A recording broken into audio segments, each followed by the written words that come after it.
రానున్న గోదావరి పుష్కరాలు దృష్టిలో ఉంచుకుని రాజమహేంద్రవరం నగరంలోని ప్రముఖ ఆధ్యాత్మిక క్షేత్రాలను సర్వాంగసుందరంగా తీర్చిదిద్దేందుకు కూటమి ప్రభుత్వం ప్రత్యేక కార్యాచరణ చేపట్టింది.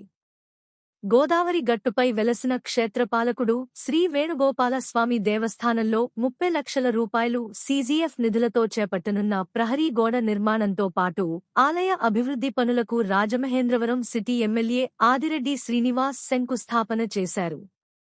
ఈ సందర్భంగా ఆలయ అర్చకులు ప్రత్యేక పూజలు నిర్వహించి ఎమ్మెల్యేకు వేదాశీర్వచనం అందజేశారు. అనంతరం అభివృద్ధి పనుల నమూనాలను పరిశీలించిన ఎమ్మెల్యే పనులను నాణ్యతతో పాటు నిర్ణీత గడువులో పూర్తి చేయాలని అధికారులకు, కాంట్రాక్టర్లకు సూచించారు. ఈ సందర్భంగా ఎమ్మెల్యే ఆదిరెడ్డి శ్రీనివాస్ మాట్లాడుతూ, గోదావరి పుష్కరాలు ప్రపంచ నలుమూలల నుంచి లక్షలాది మంది భక్తులు, పర్యాటకులు రాజమహేంద్రవరానికి విచ్చేసే మహత్తర ఆధ్యాత్మిక వేడుక అని అన్నారు. పుష్కరాలకు వచ్చే భక్తులకు ఎలాంటి అసౌకర్యం కలగకుండా ఆలయాలు, ఘాట్లు, రహదారులు, పారిశుద్ధ్యం, తాగునీరు, విద్యుత్ తదితర మౌలిక సదుపాయాలను మెరుగుపరిచేందుకు ప్రభుత్వం ప్రత్యేక దృష్టి సారించిందని తెలిపారు. శ్రీ వేణుగోపాల స్వామి దేవస్థానం నగర ఆధ్యాత్మిక వైభవానికి ప్రతీకగా నిలిచిన ప్రాచీన ఆలయమని పేర్కొన్న ఆయన, ప్రహరీ గోడ నిర్మాణంతో పాటు పరిసరాల అభివృద్ధి, భక్తులకు మెరుగైన సౌకర్యాల కల్పన ద్వారా పుష్కరాల సమయంలో విశేష ప్రయోజనం చేకూరుతుందని అన్నారు. దేవాదాయ శాఖ అధికారులు, ప్రజాప్రతినిధులు సమన్వయంతో అన్ని ఆలయాల అభివృద్ధి పనులను వేగవంతంగా పూర్తి చేయాలని సూచించారు. అనంతరం ఎమ్మెల్యే ఆదిరెడ్డి శ్రీనివాస్ ఆర్యాపురంలోని శ్రీ సత్యనారాయణ స్వామి ఆలయం వద్ద కొనసాగుతున్న పుష్కర అభివృద్ధి పనులను క్షేత్రస్థాయిలో పరిశీలించారు. ఆలయ పరిసరాల అభివృద్ధి, భక్తుల రాకపోకలకు అవసరమైన సౌకర్యాలు, ప్రహరీ, డ్రైనేజీ, పారిశుద్ధ్యం తదితర మౌలిక వసతుల ఏర్పాటుపై అధికారులతో సమీక్ష నిర్వహించారు. పనుల నాణ్యత విషయంలో ఎలాంటి రాజీ పడొద్దని, పుష్కరాలకు ముందుగానే అన్ని అభివృద్ధి పనులను పూర్తి చేసి భక్తులకు అందుబాటులోకి తీసుకురావాలని అధికారులను ఆదేశించారు. పుష్కరాల నిర్వహణలో రాజమహేంద్రవరం రాష్ట్రానికి ఆదర్శంగా నిలిచేలా అన్ని శాఖల సమన్వయంతో ప్రభుత్వం ముందుకు సాగుతోందని, భక్తులకు పరిశుభ్రమైన, సౌకర్యవంతమైన, ఆధ్యాత్మిక వాతావరణాన్ని కల్పించడమే ప్రభుత్వ లక్ష్యమని ఎమ్మెల్యే స్పష్టం చేశారు.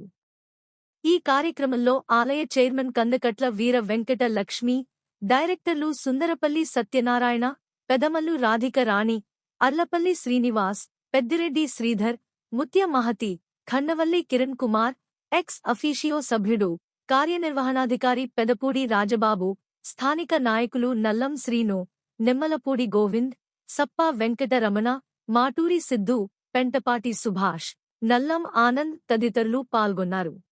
గోదావరి పుష్కరములు 2027 సందర్భంలో దానికి సంబంధించి ఖమ్మంవారి వీధి, రాజమహేంద్రవరం శ్రీ వేణుగోపాల స్వామి వారి దేవస్థానంకు సీజీఎఫ్ నిధులు 30 లక్షలు ప్రభుత్వం సీజీఎఫ్ నుండి శాంక్షన్ చేయడం జరిగింది. ఈ రోజు ఈ కార్యక్రమానికి శంకుస్థాపన కార్యక్రమం గౌరవ ఎమ్మెల్యే శ్రీ ఆదిరెడ్డి శ్రీనివాస్ రాజమహేంద్రవరం సిటీ వారు వచ్చి శంకుస్థాపన చేయడం జరిగింది. ఈ వర్క్ విషయం అయితే బైఫర్కేషన్ ఆఫ్ వాల్, ఇతర అభివృద్ధి పనులు దేవస్థానం చేపట్టడం జరుగుతుంది. జై శ్రీమన్నారాయణ. మన రాజమహేంద్రవరం ఖమ్మంవారి సత్రువు పక్కన ఉన్న శ్రీ వేణుగోపాల స్వామి గుడి పుష్కర నిధులతో మనకి మరామత్తులకి 30 లక్షలు శాంక్షన్ అయింది. దానికి నిమిత్తం ఈ రోజు మన ఎమ్మెల్యే గారు వచ్చి ఆదిరెడ్డి శ్రీనివాస్ గారు శంకుస్థాపన చేసి శిలా పథకం ఓపెన్ చేశారు. దీనికి మా ట్రస్టీలు, భక్తులు అందరూ కూడా చాలా ఆనందపడ్డారు. జై శ్రీమన్నారాయణ. రాజమహేంద్రవర క్షేత్రపాలక స్వామి శ్రీ రుక్మిణి సత్యభామాసమి శ్రీ వేణుగోపాల స్వామి వారి దేవస్థానం దివ్యస్థలంగా 300 సంవత్సరాలు పూర్వం నుండి ఇక్కడ విరాజిల్లుతున్న విషయం నగర ప్రజలందరికీ కూడా తెలిసిందే. మరి రాబోయే గోదావరి మహాపుష్కరాల సందర్భంగా ఆ యొక్క పుష్కరాలను పురస్కరించుకుని మన వేణుగోపాల స్వామి వారి దేవస్థానానికి 30 లక్షల రూపాయలు ఎండోమెంట్స్ డిపార్ట్మెంట్ నుంచి మన నగర గౌరవ శాసనసభ్యులు శ్రీ ఆదిరెడ్డి శ్రీనివాస్ గారు విశేషమైనటువంటి కృషి ద్వారా తెప్పించి ఉన్నారు. మరి ఈ యొక్క 30 లక్షల రూపాయల అభివృద్ధి కార్యక్రమాలకి మన నగర శాసనసభ్యులు ఆదిరెడ్డి శ్రీనివాస్ గారు ఈ రోజున ట్రస్ట్ బోర్డు వారు, దేవస్థానం వారు మరియు ఇంద్రమానార్ గోష్ఠి, కృష్ణ మందిర్ జగద్గురు గోష్ఠి భక్తులు అందరి సమక్షంలో శంకుస్థాపన చేసి ఉన్నారు. ఈ సందర్భంగా స్వామివారి యొక్క అనుగ్రహంతో ఈ పుష్కర అభివృద్ధి పనులన్నీ కూడా దిగ్విజయంగా జరగాలని కోరుకుంటూ స్వామివారి యొక్క ఆశీస్సులతో ఈ రాజమహేంద్రవరంలో పుష్కరాలు వైభవంగా జరగాలని చెప్పని వేణుగోపాల స్వామి వారి యొక్క పరిపూర్ణమైనటువంటి ఆశీస్సులు. జై శ్రీ.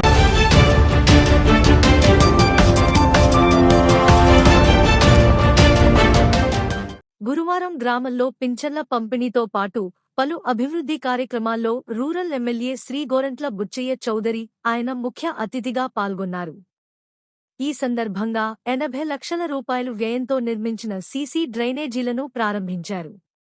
అలాగే తిరుమల విద్యాసంస్థల సౌజన్యంతో 4 లక్షల రూపాయలు వ్యయంతో నిర్మించిన నూతన వాటర్ ప్లాంట్, తొర్రేడు ప్రాథమిక వ్యవసాయ సహకార పరపతి సంఘం నిధులతో 8.5 లక్షల రూపాయలు వ్యయంతో నిర్మించిన వాటర్ ప్లాంట్ షెడ్డును ప్రారంభించారు. అనంతరం తొర్రేడు ప్రాథమిక వ్యవసాయ సహకార పరపతి సంఘం నిర్వహించిన సహకార వారోత్సవాల్లో పాల్గొన్నారు. అనంతరం గ్రామంలోని రేషన్ దుకాణం, అంగన్వాడీ కేంద్రం, వెల్నెస్ సెంటర్ను సందర్శించి ప్రజలకు అందుతున్న సేవలను పరిశీలించి స్థానికుల సమస్యలను అడిగి తెలుసుకున్నారు. ఈ సందర్భంగా ఎమ్మెల్యే గోరంట్ల బుచ్చయ్య చౌదరి మాట్లాడుతూ దళితవాడలో 80 లక్షలతో డ్రైనేజీ నిర్మాణాన్ని పూర్తి చేసి ప్రజలకు అందుబాటులోకి తీసుకువచ్చామని తెలిపారు. గ్రామంలో మరిన్ని అభివృద్ధి పనులకు అంచనాలు సిద్ధం చేశామని, త్వరలోనే వాటిని ప్రారంభిస్తామని చెప్పారు. సహకార వారోత్సవాల సందర్భంగా సంఘ నిధులతో 8.5 లక్షల రూపాయలు వ్యయంతో షెడ్ నిర్మాణం, తిరుమల విద్యాసంస్థల సహకారంతో 4 లక్షల రూపాయలు వ్యయంతో వాటర్ ప్లాంట్, ఆప్కాబ్ సహకారంతో 35,000 వ్యయంతో శ్వేత చలివేంద్రం ఏర్పాటు చేసినట్లు వెల్లడించారు. వెల్నెస్ సెంటర్లో నిర్వహిస్తున్న ఉచిత వైద్య శిబిరాన్ని ప్రజలు సద్వినియోగం చేసుకోవాలని కోరారు. వ్యవసాయ సహకార పరపతి సంఘాలు రైతులకు మెరుగైన సేవలు అందించడంలో కీలక పాత్ర పోషిస్తున్నాయని, వాటి అభివృద్ధికి రైతులు సహకరించాలని ఆయన పిలుపునిచ్చారు. రాష్ట్రం ఆర్థిక సవాళ్లను ఎదుర్కొంటున్నప్పటికీ కూటమి ప్రభుత్వం సంక్షేమంతో పాటు అభివృద్ధికి సమాన ప్రాధాన్యం ఇస్తోందన్నారు.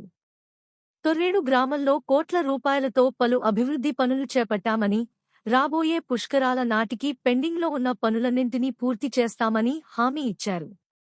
కార్యక్రమం అనంతరం విద్యార్థులతో కలిసి మొక్కలు నాటి పర్యావరణ పరిరక్షణకు పిలుపునిచ్చారు. ఈ కార్యక్రమంలో నియోజకవర్గ పరిశీలకులు శ్రీనివాస్ యాదవ్, నున్న కృష్ణ, కురుకూరి కిషోర్, సహకార శిక్షణ కేంద్రం principal G. Srinivasarao, Dandamudi Bapineedu, Paladugula Chowdary, Sunkavalli Prasad, Chitturi Sridhar, Maddukuri Narasimharao, Dasari Ramachandram, Sunkavalli Veerraju, Vinnakota Seshacharyulu, Chitturi Nagendra, Nalluri Ramakrishna, Mallina Murali, Eedala Raghavababu, Addala Srinu, Gangina Jahnavi, Mokamati Yohanaraju, Meppili Ayyanna, Nekuri Srinu, Suresh, BJP Ramarao, MPDO Sunil Armstrong, Panchayatiraj DE Ramakrishna, AE Sampath Kumar, DCCB branch manager Sultana Begum, society కార్యనిర్వహణ అధికారి వివి సత్యనారాయణ, పంచాయతీ కార్యదర్శి, యువగళం టీం సభ్యులు తదితరులు పాల్గొన్నారు. 2,700 కోట్ల రూపాయలు డిస్ట్రిబ్యూట్ అవుతుంది. గత 2 సంవత్సరాలు 65,000 కోట్ల రూపాయలు మనం ప్రకటన రూపేణ రాష్ట్రం అందించాం. ఈరోజు మన నియోజకవర్గంలో 35,003 మందికి 15,55 లక్షల రూపాయలు ఇవాళ ఇవ్వడం. దాదాపు 1,64 లక్షల రూపాయలు కూడా రాజమండ్రి రోడ్డులో 16 మందికి, కడియంలో 20 మందికి, అర్పంలో 4, 40 మంది కొత్త పరిశ్రమ శాఖలు. నెల కొత్త పరిశ్రమ శాఖలు మీరు అడుగుతూ ఉన్నారు. కొత్త బిల్డర్లో కూడా ప్రతి నెల ఒక 40-50 పెరుగుతూ వస్తుంది. ఒకటి మరణించిన వారి సంఖ్యలు తగ్గుతాయి. అవి కూడా సచివాలయం ద్వారా ఎస్టిమేట్ చేసి కొన్ని తగ్గుతాయి, కొన్ని పెరుగుతూ ఉన్నాయి. అలాగే అడిగిన వాళ్ళంతా చేసే లక్షణం మనం వెళ్తున్నాం. ఒకటి 10,000, 15,000 రూపాయలు రేట్లు మనం పెన్షన్ ఇస్తున్నాం. అలాగే మత్స్యకారులకు 20,000 రూపాయలు వాళ్ళని అలాగా కొన్ని కార్యక్రమాలు అమలవుతున్నాయి. దేశంలో ఎక్కడ లేవు ఈ భారీ ఎత్తున పెన్షన్ ఇచ్చే కార్యక్రమం ఒక ఆంధ్రప్రదేశ్లో చంద్రబాబు గారి నాయకత్వం నడుస్తుందని గమనం తీసుకుని 2 కోట్ల రూపాయలు 84,000 రూపాయలు 40 లక్షల రూపాయలు ఇవాళ మనం పెన్షన్ ఇవ్వగలిగాం. ఈరోజు కూడా కలిసాం, కొంతమందికి కలిసి మనం ఇచ్చాం. అందరినీ భాగస్వాములు కామంటున్నాం. 1వ తారీఖున ఒక పండుగలాగా పేదవారి సంక్షేమం పొందేసి కార్యక్రమాల్లో పార్టీ రహితంగా అందరూ కలిసి మనకు అందుబాటులో ఉండేలాగా కష్టపడాలు చేసుకున్నాం. అప్పుడు సహకార వ్యవస్థ ఉంది. ఇందువల్ల లక్ష్యం నెరవేరాల్సిన అవసరం ఉంది. సహకార సంఘాల్లో సభ్యత్వం పెరగాలి, రైతుల భాగస్వామ్యం పెరగాలి. ఇవాళ ప్రభుత్వం కూడా సహకార రంగం ద్వారా మీరు సాయం చేస్తుంది. విత్తనాలు కానీ, పురుగు మందులు కానీ, ధాన్యం కొనేది కానీ మీకు ఈ బాధ్యత అభ్యర్థులు మీ సంస్థ ఈ సంఘాలను పటిష్టం చేయడం కోసం ఇవాళ ప్రభుత్వం ఉంది. 5 సంవత్సరాలు ఎవరో పట్టించుకొని రైతు సంఘాలు మన పునర్నిర్మాణం చేశారు. నీటి నిర్వాహ సంఘాలకి పని చెబుతున్నాం. రైతుల భాగస్వామ్యం వాళ్ళు జలకాలు చేశారు మనాడు. రైతుల భాగస్వామ్యంతో జరుగుతున్నారు, చక్కగా జరుగుతుంది. అదే కాంట్రాక్ట్ ఇస్తే వర్షం వచ్చేందుకు 4 పార్లు వేసి బిల్లు చేసిపోతారు. అలా కాదు, ప్రజలకు అప్పచెప్పాలని నిర్ణయంలో మనం చేసుకుంటా ఉన్నాం. నీటి పంటలు కావచ్చు, చెరువులు కావచ్చు అన్ని మన తరం మనం చేసుకోవాల్సిన అవసరం ఉంది. ఇవాళ చూశారు రైతులు ఏనాడు లేనంత ధాన్యం రాష్ట్ర ప్రభుత్వం ఉంది. 24 గంటల్లో డబ్బులు వేసాం. ఇవాళ ఎందుకంటే వర్షాభావం ఉంది. ఇవాళ నీరు ఇబ్బందిగా ఉంది. గోదావరిలో నీరు లేదు, కృష్ణాలో నీరు లేదు, చెరువుల్లో నీరు లేవు. ఎల్లిన ప్రభావం వల్ల ప్రపంచవ్యాప్తంగా ఇబ్బందికరమైన పరిస్థితి. సరిగ్గా ఇబ్బంది పడే యూరోప్లో ఇవాళ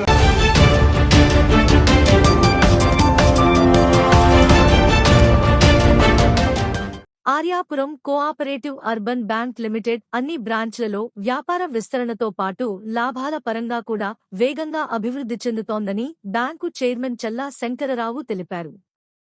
గురువారం స్థానిక ఆర్యాపురం ప్రధాన బ్రాంచ్లో నిర్వహించిన విలేకరుల సమావేశంలో ఆయన బ్యాంకు 2 ఏళ్ల ప్రగతి నివేదికను వెల్లడించారు.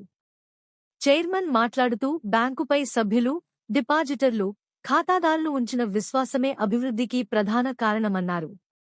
ఈ ఏడాది ఏప్రిల్ 20 నుంచి మే 2027 16 వరకు అమలులో ఉన్న సరిపెల్ల విశ్వేశ్వర ప్రసాదరావు కల్పతరువు డిపాజిట్ స్కీమ్ కింద ఇప్పటికే 33,39 లక్షల రూపాయలు డిపాజిట్లు సమీకరించామని, ఊహించిన దానికంటే అధిక స్పందన లభించిందని తెలిపారు. బ్యాంకు పాలకవర్గ సభ్యులుగా బాధ్యతలు చేపట్టి 2 ఏళ్లు పూర్తయిన సందర్భంగా సాధించిన విజయాలను వివరించిన ఆయన, సభ్యుల సంక్షేమం, ఖాతాదారులకు మరింత మెరుగైన సేవలందించడమే లక్ష్యంగా పనిచేస్తున్నామని చెప్పారు.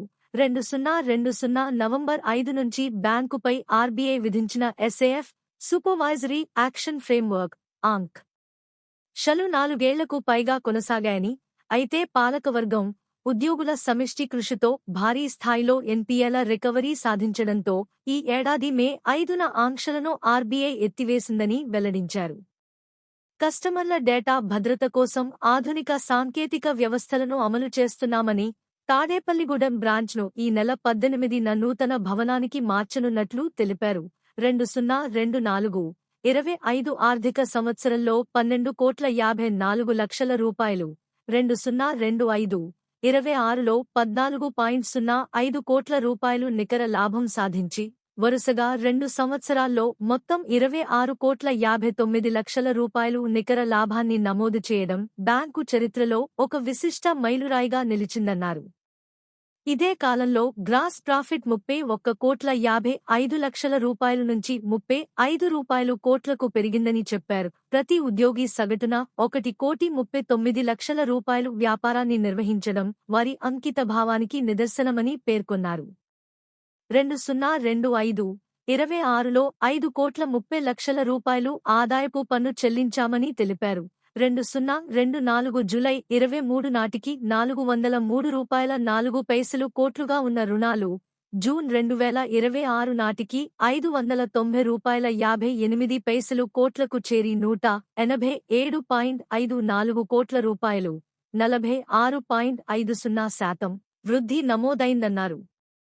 సిడి రేషియో 59.41% నుంచి 81.11% పెరిగిందని తెలిపారు. డిపాజిట్లు 678.41 కోట్ల రూపాయల నుంచి 728.12 కోట్లకు పెరిగి 49.71 లక్షల రూపాయలు వృద్ధి సాధించాయని చెప్పారు. అలాగే 100 కోట్లకు పైగా ఎన్పీఏ రుణాలను రికవరీ చేసి గ్రాస్ ఎన్పీఏను 4.24% తగ్గించామని, నెట్ ఎన్పీఏను 12.84% నుంచి 0% తీసుకువచ్చామని వెల్లడించారు. ఎన్పీఏ ఖాతాలు 2745 నుంచి 489కు తగ్గాయని పేర్కొన్నారు. ఈ సమావేశంలో బ్యాంకు డైరెక్టర్లు బుడ్డిగ రవి, పిల్లి శ్యామ్, తురకల నిర్మల, యనుమల రంగబాబు తదితరులు పాల్గొన్నారు. ఆర్యపురం కోఆపరేటివ్ బ్యాంక్ చరిత్రలో ఎప్పుడూ కూడా బ్లాక్ లిస్ట్ పెట్టడం అనేది జరగలేదు. ఆ 19 నుంచి 24 వరకు జరిగినటువంటి ఎవరైతే మన ఇది కలెక్టర్లు కానీ వీళ్ళు కానీ అప్పుడు ఉంటున్నటువంటి చైర్మన్ కాంట్రాక్టర్లు మేము మా స్టాఫ్ కూడా అందరూ కూడా ఒక 9 మాసాలు 6 నెలలు చాలా కష్టపడ్డాం. ఉదయం 8 గంటల నుంచి రాత్రి 8 గంటల వరకు ఈ బ్యాంకుని ఎలా తెరగొట్టాలి, మళ్ళీ ఎలా పూర్వవైపు తీసుకురావాలనే ఉద్దేశంతో ఫస్ట్ రిజర్వ్ బ్యాంక్ వాళ్ళు ఈ శాప్ నుంచి తీసేయాలంటే చాలా దీంట్లో ఎన్పిఏ ఉండిపోయిందండి. బ్యాంకు ఉన్నటువంటి లోన్స్ ఎవరు కట్టకపోవడం వల్ల అవి వీళ్ళు ఎవరు అడగకపోవడం వల్ల ఎవరి మట్టుకాళ్ళే అలాగా కట్టకపోవడం జరిగింది.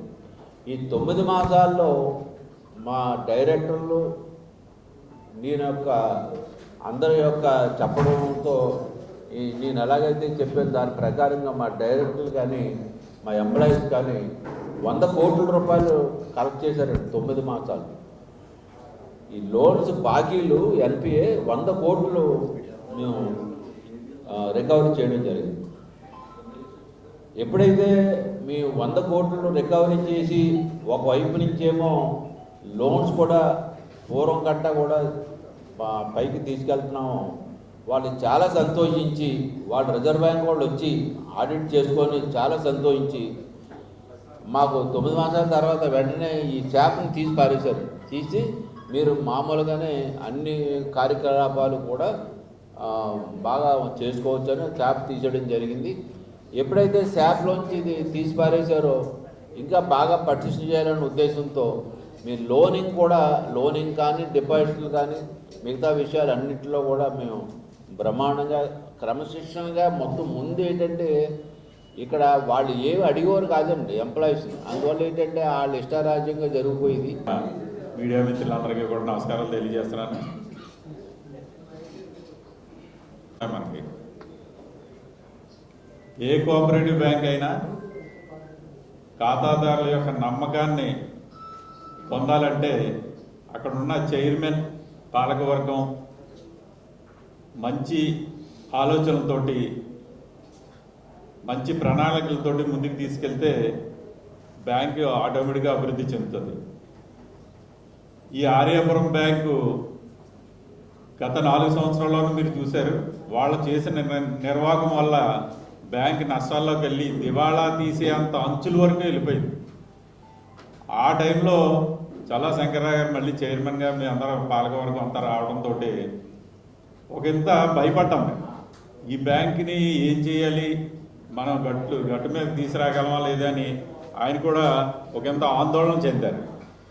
ఆ టైంలో ఎంప్లాయీస్ తోటి డైరెక్టర్లు అందరూ కూడా ఆయనకి అండగా నిలబడి మీరు ఏదైనా ప్లాన్ చేయండి, ఈ బ్యాంక్ని ఎలాగ అభివృద్ధి చెందాలో, శాప్ నుంచి ఎలా బయటకు తీసుకురావాలంటే ఆయన చక్కగా వ్యాపార అనుభవం ఉన్న వ్యక్తిగా ఆయన చక్కటి ప్రణాళికలు వేసి అటు ఎంప్లాయీస్ని ఇటు మమ్మల్ని కూడా రంగంలో దింపి ఆ శాప్ నుంచి 9 నెలల్లోనే శాప్ నుంచి బయటికి తీసుకురావడం జరిగింది. చైర్మన్ గారితో రెండోసారి మళ్ళీ ఆర్యపురం బ్యాంకులో పనిచేయడం జరుగుతుంది. మొదటిసారి ఆర్యపురం బ్యాంకు 100 సంవత్సరాల చరిత్రలో ఎప్పుడు లేని విధంగా 100 సంవత్సరాలకే 8 బ్రాంచ్లు ఉన్నాయి. ఆయన వచ్చిన 5 సంవత్సరాల్లో 8 బ్రాంచ్లు పెట్టడం కారణం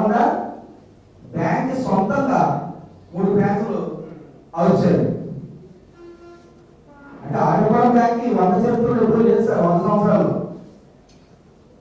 ఆ టైపు చేయడం వల్ల మా బ్యాంకులో, ఆ కోఆపరేటివ్ బ్యాంకులో అందరూ కూడా ఆర్థిక శాస్త్రవేత్త కింద ఏ చిన్నదైనా సరే ఆయన చేయగలరు అనే ఒక రకమైన ముద్ర ఆయన నీతిలో వేసుకున్నారు బ్యాంకులో.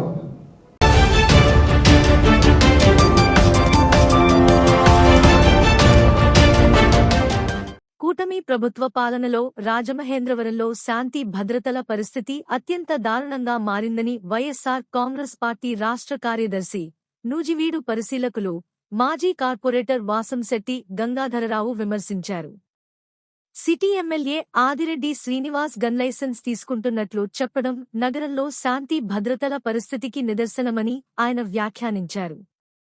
ఎమ్మెల్యేకే గన్ లైసెన్స్ అవసరమైతే సామాన్య ప్రజల పరిస్థితి ఎలా ఉంటుందో ఆలోచించాలని ప్రశ్నించారు. ఇటీవల కురిసిన స్వల్ప వర్షానికే నగరం జలమయమైందని, కంబాల చెరువులో చేపల పెంపకందారులు డ్రైనేజీ నీరు రాకుండా ఇసుక బస్తాలతో అడ్డుకట్ట వేయడంతో తుమ్మలావ, ఆర్యాపురం తదితర ప్రాంతాలు ముంపునకు గురయ్యాయని ఆరోపించారు. చేపలు చనిపోతాయనే ఆందోళన చూపినవారు పల్లపు ప్రాంతాల్లో నివసించే ప్రజల ఇబ్బందులను పట్టించుకోలేదని విమర్శించారు. ఈ పరిస్థితికి కార్పొరేషన్ కమిషనర్ అలసత్వం, సిబ్బంది నిర్లక్ష్యమే కారణమని పేర్కొంటూ బాధ్యులపై వెంటనే క్రిమినల్ కేసులు నమోదు చేయాలని డిమాండ్ చేశారు. నిఘా వర్గాల హెచ్చరికల నేపథ్యంలో ఎమ్మెల్యే గన్ లైసెన్స్ తీసుకోవడం రాష్ట్రంలో శాంతి భద్రతల పరిస్థితిపై ప్రశ్నలు లేవనెత్తుతోందని అన్నారు. అంతగా భద్రత అవసరమైతే గన్మెన్ల సంఖ్యను 2+2కు పెంచుకోవాలని సూచించారు. వైఎస్సార్సీపీ ప్రభుత్వ హయాంలో ఇటువంటి ఘటనలు జరగలేదని, కూటమి ప్రభుత్వం అధికారంలోకి వచ్చిన తర్వాతే పరిస్థితులు దిగజారాయని ఆరోపించారు. వైఎస్సార్సీపీ నాయకులపై తప్పుడు కేసులు నమోదు చేసి బైండోవర్ చేస్తున్నారని, బీసీ నాయకుడు పీతా రామకృష్ణపై కూడా తప్పుడు కేసు నమోదు చేసి పీడీ యాక్ట్ ప్రయోగించారని విమర్శించారు. ప్రభుత్వాసుపత్రిలో 2-3 అంతస్తుల్లో సైతం కుక్కలు స్వైర విహారం చేస్తున్నాయని, వైద్యులు, సిబ్బంది నిర్లక్ష్యం వల్ల ప్రాణనష్టం జరిగినా సరైన విచారణ జరగడం లేదన్నారు.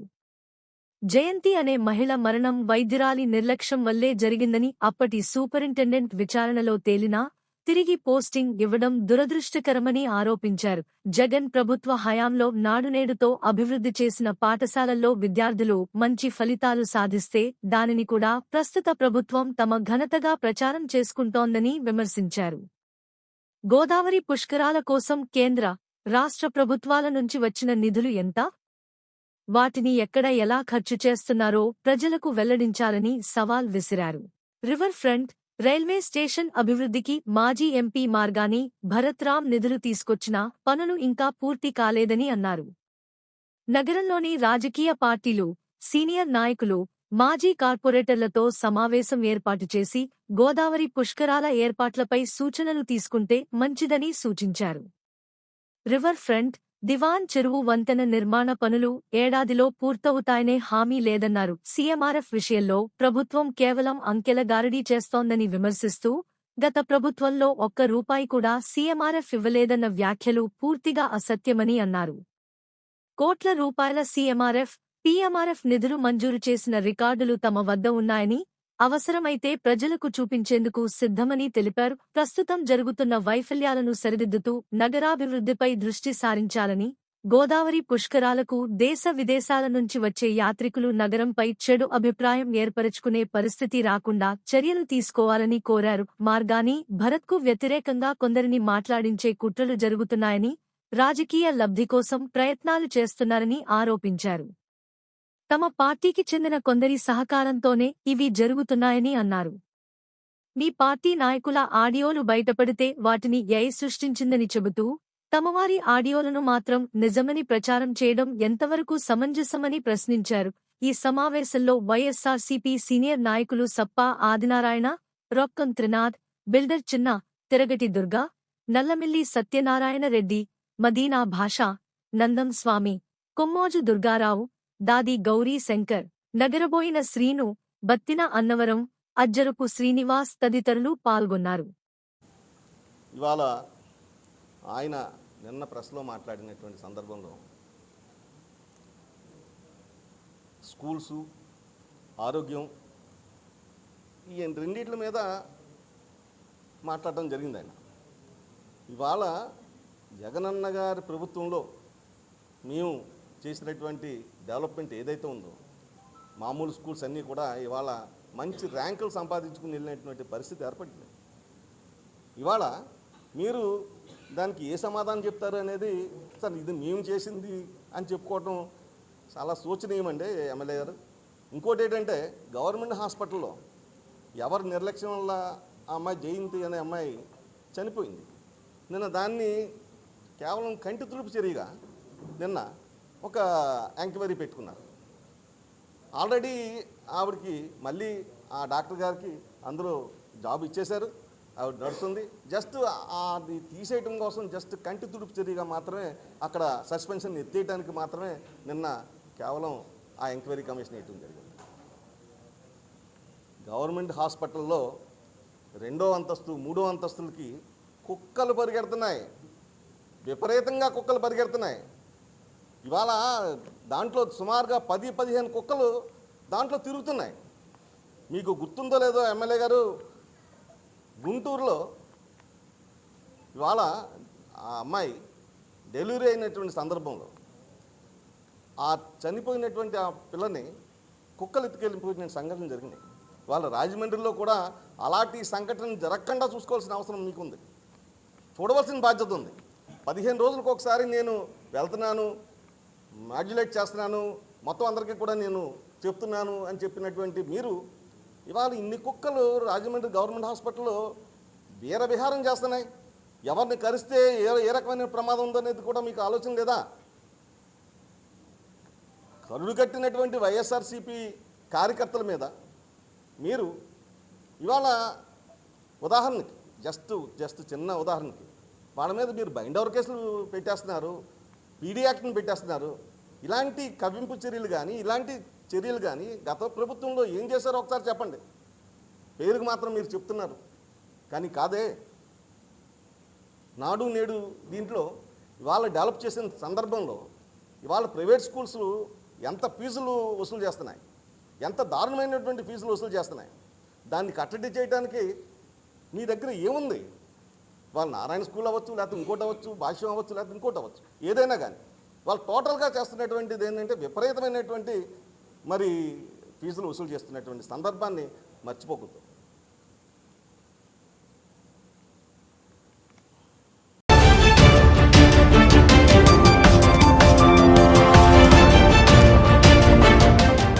వృద్ధులు, వితంతువులు, అనాథలు, ప్రతిభగల విద్యార్థులకు పింఛన్లు, ఉపకార వేతనాలు అందిస్తూ సమాజ సేవలో ముందుంటున్న బత్తిన తిరుపయ్య రామచంద్రమ్మ మాణిక్యం చారిటబుల్ ట్రస్ట్ సేవలు అభినందనీయమని రాష్ట్ర టీడీపీ ఆరోగ్య విభాగం ప్రధాన కార్యదర్శి డాక్టర్ గోరంట్ల రవి రామ్ కిరణ్ అన్నారు. బత్తిన తిరుపయ్య రామచంద్రమ్మ మాణిక్యం చారిటబుల్ ట్రస్ట్ 15వ వార్షికోత్సవం బుధవారం సాయంత్రం రాజమహేంద్రవరంలోని ప్రకాశ్నగర్ సమావేశ మందిరంలో ఘనంగా నిర్వహించారు. ఈ కార్యక్రమానికి ముఖ్య అతిథిగా హాజరైన డాక్టర్ రవి రామ్ కిరణ్ మాట్లాడుతూ ట్రస్ట్ చైర్మన్ బత్తిన స్వామి, రాజామణి దంపతులు కుల, మత భేదాలు లేకుండా అన్ని వర్గాల వారికి సహాయం అందించడం ఆదర్శప్రాయమని కొనియాడారు. ఈ సందర్భంగా డాక్టర్ రవి రామ్ కిరణ్ చేతుల మీదుగా పేదలకు ఆర్థిక సహాయం, మహిళలకు చీరలు పంపిణీ చేశారు. కార్యక్రమంలో రాజానగరం మండల పరిషత్ అధ్యక్షులు మందరపు వీర్రాజు, సాల్మన్ చక్రవర్తి, బత్తిన ప్రవీణ్ కుమార్, సుధాకిరణ్, మాటూరి శివయ్య, కటికి లీలా కృష్ణ, మోకా రాజబాబు తదితరులు పాల్గొన్నారు.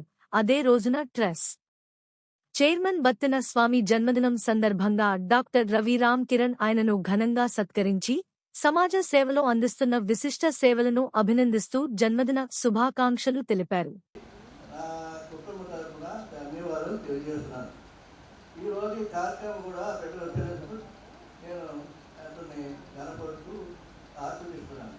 ఎందుకంటే వారు కొన్ని సమస్యలు వచ్చినా ఈ దినమున వాళ్ళకి వాళ్ళ గృహాల్లో కొన్ని ఇబ్బంది వచ్చినా ఇంకా హాజరైనందుకు నేను అబ్బాయికి వందలు తెలియజేస్తున్నాను. కనుక నేను వారి కుటుంబాల్లో జీవితాన్ని కోరుతాను. అయితే నేను ఇందాక ఒక్క విషయంలో పొరపాటు పడ్డాను. నేను తొలి పరిస్థితుల్లో చిన్న పొరపాటు జరిగింది. ఏమిటంటే నేను గత సంవత్సరం అనుకున్నాను సంవత్సరం వార్షికోత్సవం చేస్తున్నాను. వచ్చే వార్షికోత్సవానికి ఉంటానో అనుకున్నాను. కానీ భగవంతుడు చాలా గొప్పవాడు. నాకు ఎన్ని సమస్యలు వచ్చినా, ఎన్ని అనారోగ్యం వచ్చినా, ఆపరేషన్ జరిగినా అన్ని అధిగమించి ఈరోజు మీ ఎదురుగా ఉండడానికి ఆయన ఇచ్చిన గొప్ప ఆశీర్వాదమని మీకు అందరూ ముందు తెలియబడుతున్నాను. అలాగే దేవుని చిత్తమైతే వచ్చే సంవత్సరం కూడా మనమందరి పరిస్థితుని ఈ విధంగా ఆనందామని నేను కోరుతున్నాను. మీరు మూడు ఎత్తుకు వచ్చిన మధ్య బిడ్డల్ని దీవించి ఆశీర్వించాలని. ఎందుకంటే నేను మీకంటే కొంచెం పెద్దవాడిని అనుకుంటున్నాను. అందుచేత మిమ్మల్ని నేను దీవిస్తున్నాను, బిడ్డల్ని ఆశీర్విస్తున్నాను. Thank you. నేను కూడా ఆయన పొలానికి సరిహద్దు రైతునే. సో అక్కడ అందరూ కూడా ఆయన ఇంటి పేరు కానీ అసలు పేరు కూడా ఉండదు. అందరూ సిఐ గారు అని విగ్రహం చూసేవాడిని. ఆయన అక్కడ ప్రతి సంవత్సరం అక్కడ ప్రార్థన చేయడం కానీ అందరూ కూడా ఎప్పుడు చెప్తానే ఉంటారు. అయితే సిఐ గారిని ఎప్పుడు చూడాలని ఉండేది. మరి అది దేవుడు మరి ఏంటో మరి తెలియని ఆయనే ఈ కార్యక్రమాన్ని ఆహ్వానించారు. చాలా సంతోషించారు. మనం చూశాను. మీరు ఇంత సేవ కార్యక్రమాల్లో మీ ట్రస్ట్ ద్వారా ఈ ప్రజల్ని ఆల్మోస్ట్ 15 సంవత్సరాల నుంచి చేస్తున్నందుకు మీకు, మీ మేడం గారికి, మీ బృందానికి అందరికీ కూడా శుభాకాంక్షలు సార్. ఇంకా ఎందుకంటే సమాజంలో పేదల పట్ల, సేవ పట్ల చేయాలంటే దానికంటూ ఒక కమిట్మెంట్ ఉండాలి. అంటే సమాజం పట్ల శ్రద్ధ ఉండాలి.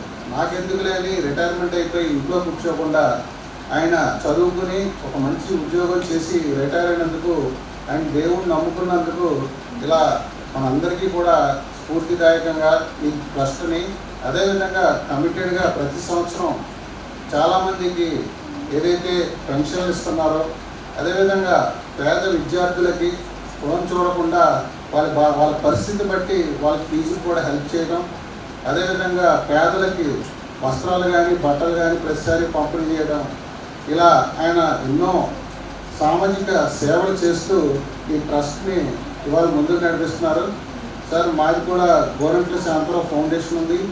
మేము కూడా మెయిన్గా పేదలకి విద్యలో, మహిళా ఉపాధి ఇలా కొంత కార్యక్రమాలు చేస్తూ ఉన్నాం. డెఫినెట్గా మా ఫౌండేషన్ సైడ్ నుంచి మీకు ఏ సహాయం కావాలన్నా మేము చేస్తాం సార్. అదే కాకుండా వైఎస్ఆర్ ఫౌండేషన్ అనేది మీరు చూస్తే మా ఫౌండేషన్ పక్కన ఎన్టీఆర్ ట్రస్ట్ బ్లడ్ బ్యాంక్కి మేము డొనేషన్ ఇవ్వడం జరిగింది. అది ఎందుకంటే ఒక డాక్టర్గా బ్లడ్ అనేది ఎంత ఇంపార్టెంటో నాకు ఐడియా ఉంది. రాజమండ్రిలో రక్తం అధిక ధరలకి బ్లాక్లో అమ్మే పరిస్థితిలో ఒక సామాన్యుడు బ్లడ్ కావాలంటే, అర్జెంటుగా కావాలంటే అది రికమెండ్ చేయటమో లేకపోతే ఎక్స్ట్రా డబ్బులు ఇచ్చి తీసుకోవటమో, ఇదంతా వదిలేస్తే నాణ్యమైన రక్తం కూడా మనకు సరైన సమయంలో మనకు చాలాసార్లు అందట్లేదు. మీరందరూ నమ్ముతారా? ప్రతి 1 లక్ష బ్లడ్ యూనిట్స్ కావాలి, కొరత ఉంది మనకి. ఇంత